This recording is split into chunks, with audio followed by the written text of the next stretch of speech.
bureaucrat. I want a simple example. Antarctica and the European Union. They go well together.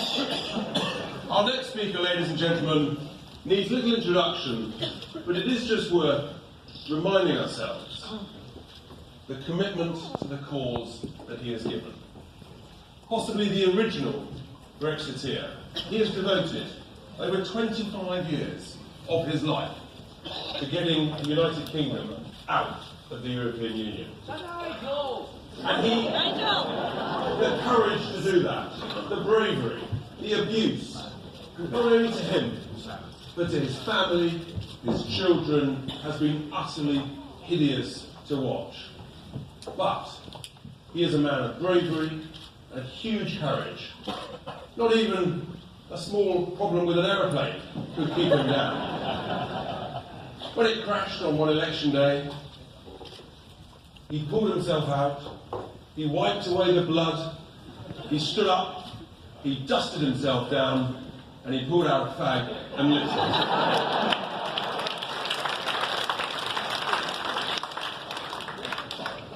Don't think he's gone away, ladies and gentlemen. He's absolutely here. He is in full campaign mode. Before we welcome him to the stage, let's just remind ourselves of him in action. It sounds as if you smell betrayal in the air. For goodness sake, get rid of not just the worst Prime Minister I've ever seen, but perhaps the most dishonest one as well. I'm going to try and get the people to let their members of Parliament know they will not accept being betrayed. And I tell you what, if I have to do this again, next time, no more Mr. Nice Guy. We had a referendum. We voted for something. Our politicians should deliver this. We have made our minds up in the greatest democratic exercise in the history of this country. I trust the voice of the people more than the politicians.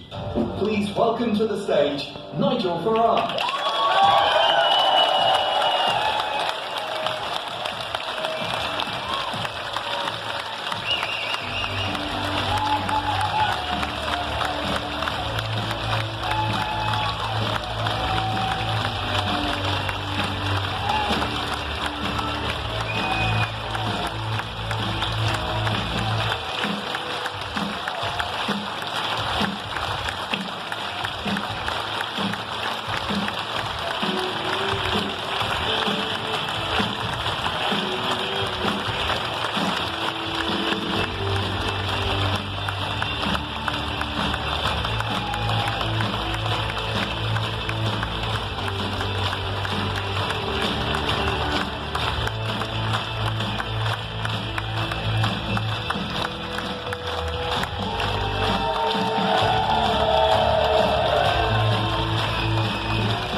Immensely popular. But it wasn't me last night that was being abused in Brussels. Never have been for much of the last 20 years.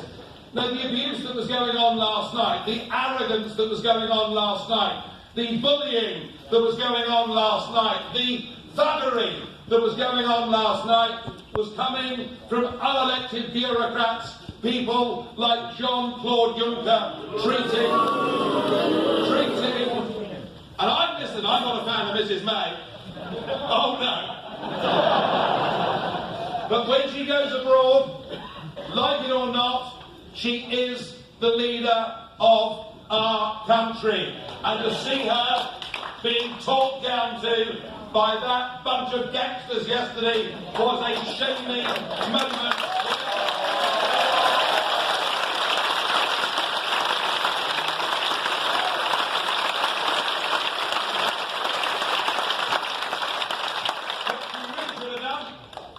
She should have said, I will not be talked to like this by jumped up foreign bureaucrats and walked out of the room.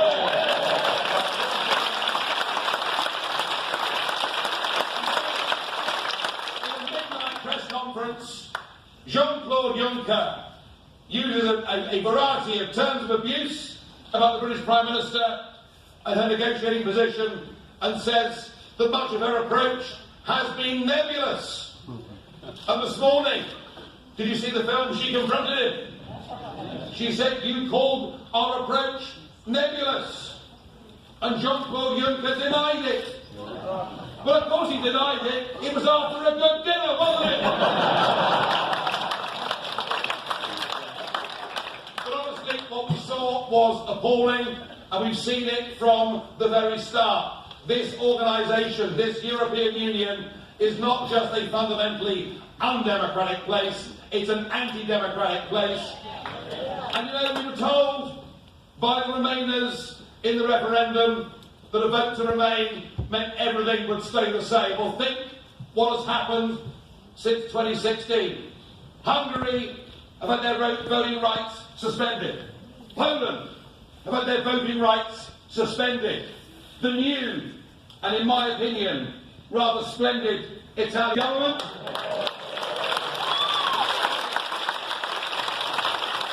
had their budget rejected. And now we know that when Nick Clegg, oh, I'm sorry, Sir Nick Clegg,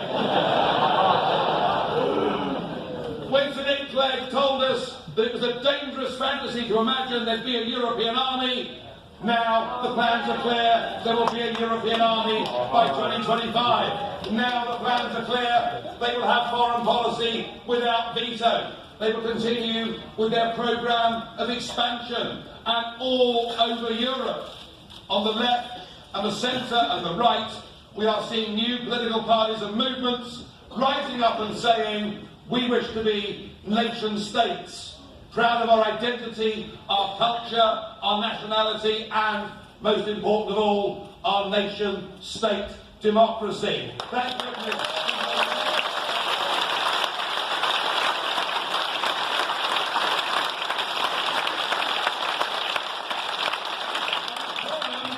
Is not all with the bureaucrats. Yes, they have power without accountability, but much of the problem, I'm afraid, lays not with the Remainers.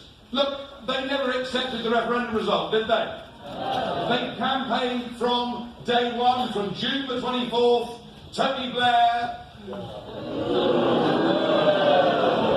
He's our best asset, really.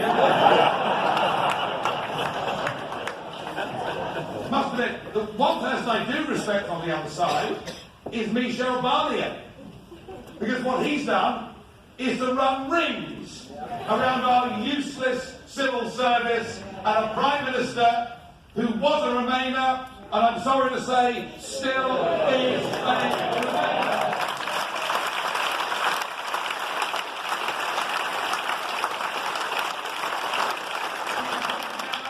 What is the worst deal in history? It isn't just the 39 billion. It isn't just the backstop that will leave us trapped inside the customs union. It's the commitment in many other areas, including security and military, that we will stay closely linked with all the institutions of the European Union. I first saw this with her Florence speech. Because remember, the Lancaster House speech was really rather good, wasn't it? I mean, there I was, hearing a British Prime Minister uttering words and phrases that I'd been abused for using for the previous 2 decades, and suddenly there she was. I thought, wow, maybe we're going to get there. But what we saw at Florence was the Prime Minister of a country who'd spent decades trying to opt out of parts of the European Union, going with a mandate to leave, trying to opt back in to parts of the European Union. And I sensed then, and I wrote and said then, that the great Brexit betrayal had begun. And I would love to think that I was wrong about this, but I don't think I am. The deal clearly is dead. I don't think there are any circumstances that are going to make Sammy Wilson vote for this deal.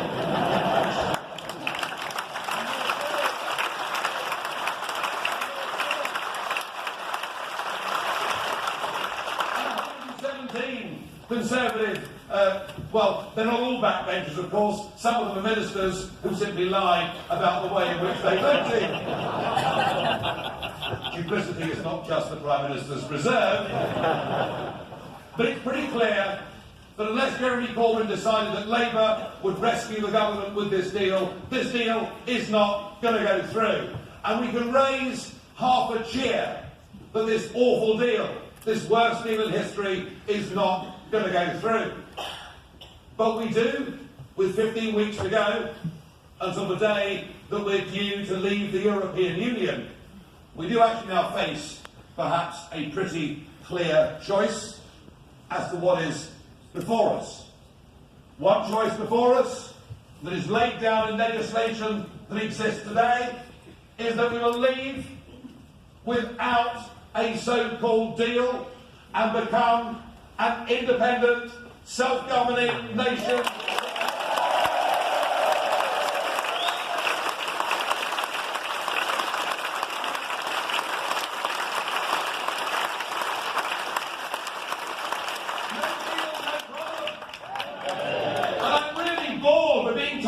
People who've never had a proper job in their lives, how much damage it will do to trade. None of them understand the great potential, the opportunity that we have to be free of the Brussels bureaucracy, to set legislation for our own financial services industry, our own fishing industry. We can be in control of our lives, our destiny, and I'll tell you what, we'll do a damn sight better job than Mr. Juncker and the gang in Brussels.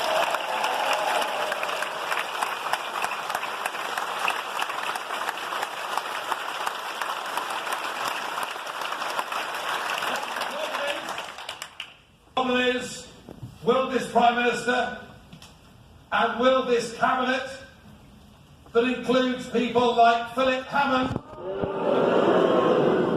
it's great, the new bogey man, it's great news. I'm getting bored with Blair and Ken Clark. I'm someone new now, you know. But when you've got the Chancellor of the Exchequer describing 17.4 million people as extremists, and when the vast majority, you look very extreme, sir, I must say. But when you've got a leader, a cabinet, and a parliament like this, we can, if we want, stand here tonight and say, no deal, no problem. We can comfort ourselves that the EU Withdrawal Act is there in legislation. We can look forward to big parties starting at 11 p.m. on the night of the 29th of March. We can look forward to it. I love Tim Martin, but why he's going on a pub crawl of 100 boozers round Britain and has not invited me.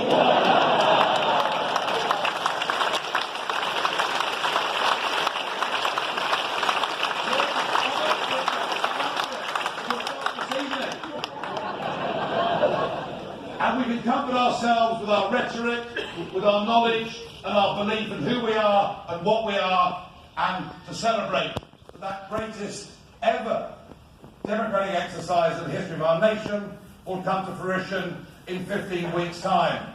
But I'm afraid, folks, I don't quite see it like that. I don't think that the great Brexit betrayal is anywhere near finished. And I am now more fearful than I've been at any point in this process, that outrageous, monstrous though it is, we're going to finish up being sent back for a second referendum. And I can see the collusion that is going on between Monsieur Barnier and many of our British politicians and many of the multinational businesses, and what last night was all about, actually, why they were so rude to her, why they're now even saying that maybe Article 50 could not be extended, we just need to take the European Court judgment of outright rescinding it, is they know that is impossible for this country to accept. They've managed in the past to engineer second referendums in Denmark. They've done it twice in Ireland. And my message, folks, tonight, as much as I don't want a second referendum, it will be wrong of us here on a Leave Means Leave platform not to get ready, not to prepare for the worst case scenario. You know, we must not fail in our preparation. We really must not do that, because I fear they'll do this to us. And if I'm wrong, we've lost nothing. But this organisation, which I joined a few months ago, and which has held these events up and down the country, we've now got to move into a different gear. We've now got to start forming branches and active groups all over this country.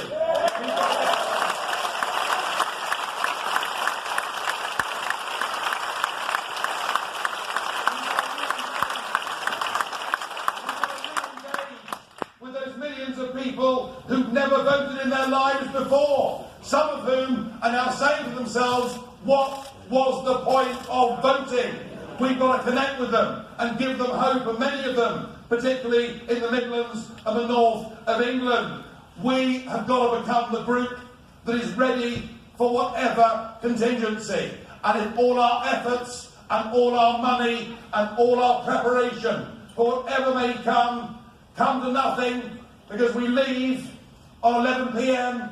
on March the 29th next year, then so much the better. But please, folks, can I urge you, can I implore you, let's get ready for every situation. I don't trust this Prime Minister. I don't trust this Cabinet. I don't trust our politicians. I think they will, in the next few months, betray us completely, and let us be ready, not just to fight back, not just to prepare for that referendum, but if it comes, we'll win it next time by a much bigger margin.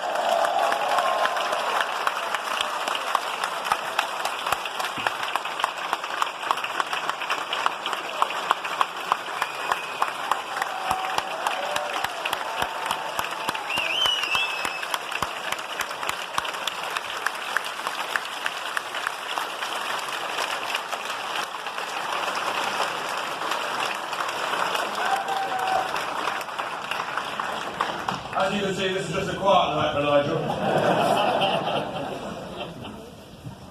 He's ready. If necessary, we have to be ready. Our final speaker, we'll come back to that, sir. Our final speaker, ladies and gentlemen, is another MP of great integrity. Without question, the politest gentleman in the House of Commons. Without question, the best dressed gentleman in the House of Commons. And without question, the best spoken gentleman in the House of Commons, who has the record for using the longest word out of their 28 letters. If he's on form and you're nice to him, he might practice it this evening. Before we welcome Jacob to the stage, let's just see him in action on the video. These Conservatives say they want Britain out of the customs union and the single market. But the Prime Minister must realise that under all constitutional norms, she ought to go and see the Queen urgently and resign. What we need is a leader who will say to the European Union, it is impossible to divide up the United Kingdom. It is impossible to agree to a situation where we have a perpetual customs union. It is impossible to pay £39 billion of taxpayers' money. And let's leave let's leave by despicability to one side. Because what's important is to have a discussion. The United Kingdom Parliament, the most ancient democratic parliament in the world, has been made powerless. Please welcome to the stage, Jacob Rees-Mogg, MP.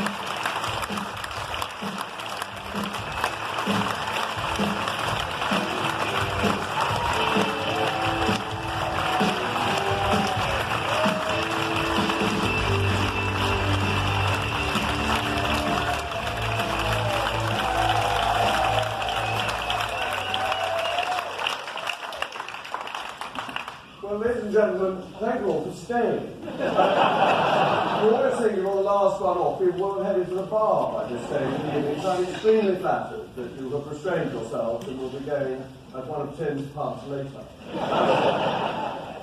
We know the basic fact statement, that the European Union is a failing economic model, and that the defeatist attitude of the British establishment is about managing the climate. It essentially takes the view that the UK can never do as well as it did in the past, that our best days are behind us, and that all we can hope for is to shelter behind the EU's protectionist wall, to keep out some of the globalist winds that will blow, and if we shelter, perhaps we will hold on to some level of prosperity. But when you look at the European Union, you see that this isn't actually true. That the winds have got through that wall, they're beginning to blow down that wall, and that so many European economies are failing, and that their institutions are failing with them. Sort of France, Paris, riots every week, people wearing yellow jackets, and they're not George Osborne, and taking to the streets week in, week out, in a great tradition of French opposition to the hierarchy. Look at Italy, rejecting the orders, the rules, the commands of Brussels. But of course you would if you were Italian reject it, because you've had no economic growth for 20 years. Your standard of living hasn't been getting any better. But if you're Greek, your standard of living has been crushed.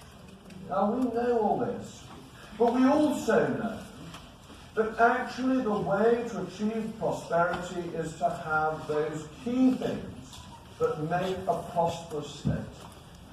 The rights of property, the rule of law, freedom of speech, and democracy. All of them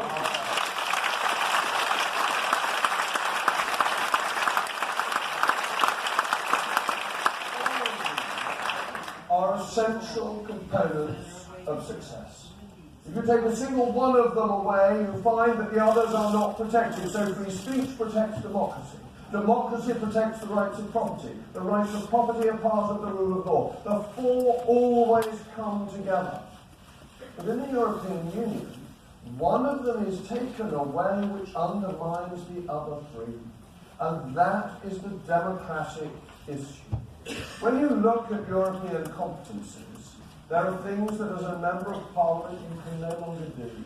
You can no longer seek that ancient right of redress of grievance for your constituent when it relates to agriculture, or not applicable to my constituency's land rot, or fishing, or whether it's to do with the regulations, or whether it's to do with rules affecting the city, or whether it's to do with tariffs.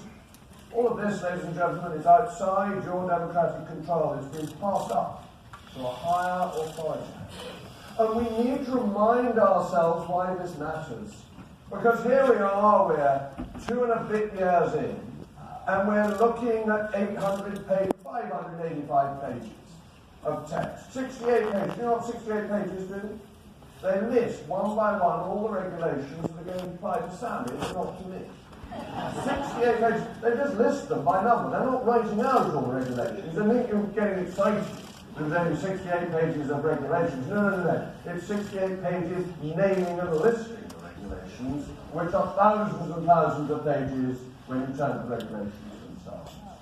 Now that is an undemocratic way of approaching it. But it is also a distraction from why we wanted to leave. We wanted to leave because we think, ladies and gentlemen, that we can do things better for ourselves. We believe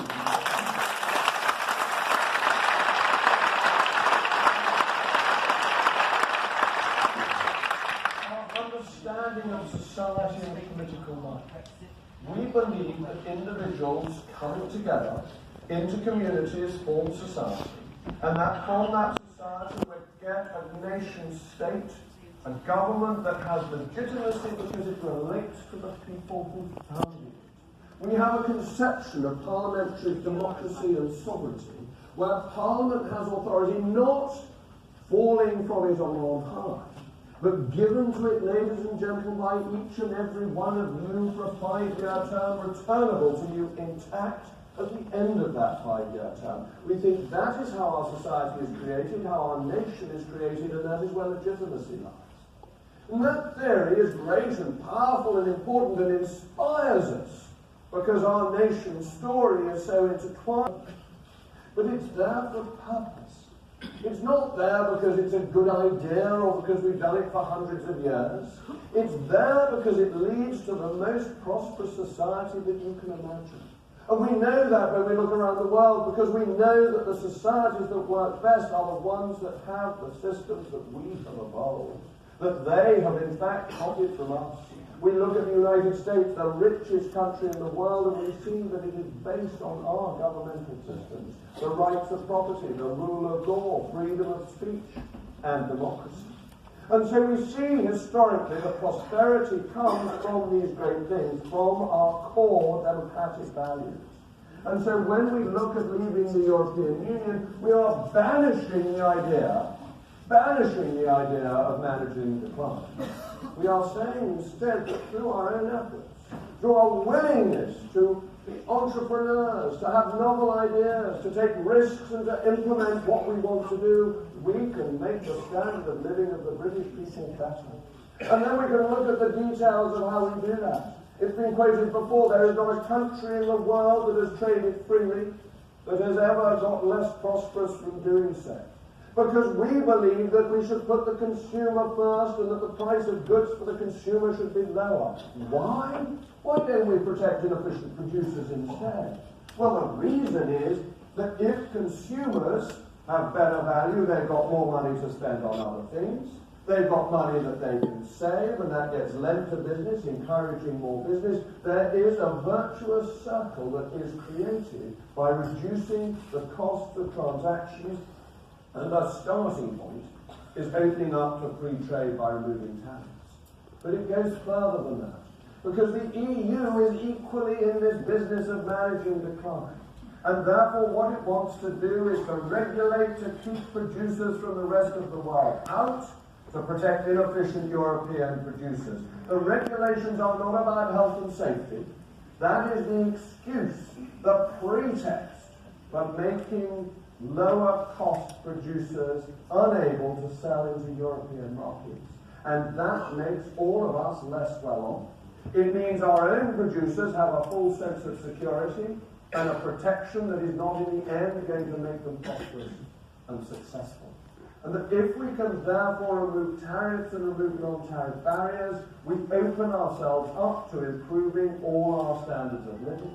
But we free ourselves not just from those outward-facing barriers, but inwardly we can be more innovative and more successful. If you look at the regulations in my own area, in financial services, what do? They are making the City of London less efficient. Not there's less efficient than Frankfurt or Paris, which in this really don't matter, but less efficient than New York and Singapore and Hong Kong. But we must compete with the world, not just with the small, narrow, outdated European system. So we want to look at those internal regulations that are affecting us, not just the barriers to trading with the world.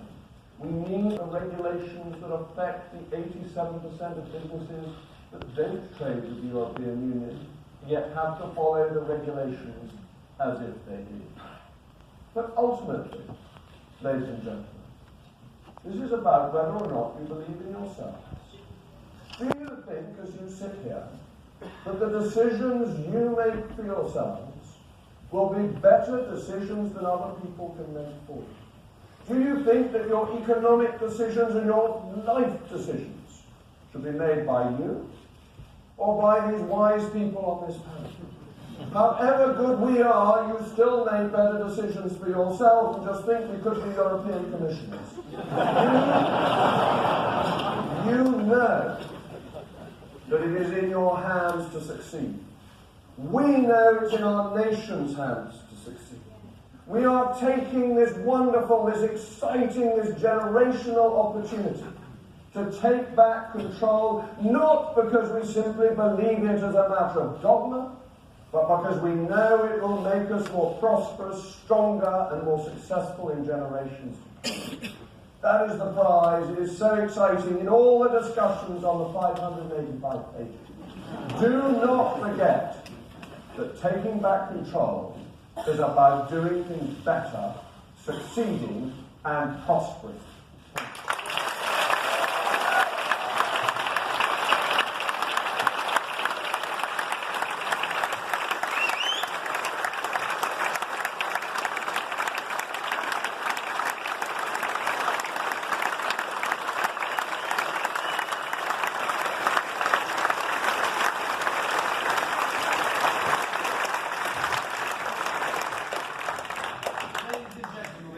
Towards the end of our evening. Do you know we Leave Means Leave have hundreds of business owners and entrepreneurs who support our cause.